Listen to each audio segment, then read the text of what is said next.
اليوم وصفتنا تتبيلتين لتكة دجاج شوي كلش طيبة وكلش سهلة. يلا نسويها.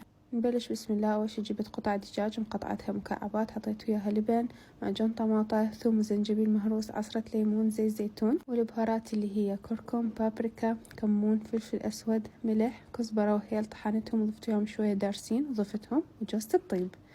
آخر شي ضفته هو ملون الطعام الأحمر. تقدرون هاي الخطوة تعوفوها بس هي تعطي لون كلش حلو للوصفة. وهاي أول خلطة. بالنسبة لثاني خلطة استعملت زيت زيتون، عصير ليمون، قشر ليمون، ثوم وزنجبيل مهروس، والبهارات اللي هي كركم وكاري، ملح، فلفل أسود، بابريكا مدخنة وبابريكا خشنة، بهارات دجاج ونعناع مجفف.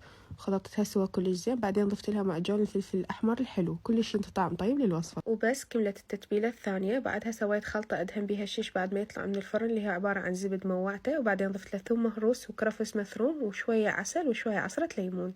هالخلطة تنطي الشيش لمعة كلش حلوة وطعم حيل طيب.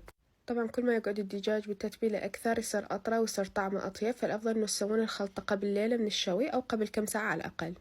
وهاي الوصفة ممكن تشوها بالفرن أو تسوها بالقلاية الكهربائية، بس أطيب شي أكيد من تنشوي على الفحم. وهاي من أطيب التتبيلات التكة دجاج، لازم تجربوها. الدجاج كلش يطلع طري بيها. وألف عافية.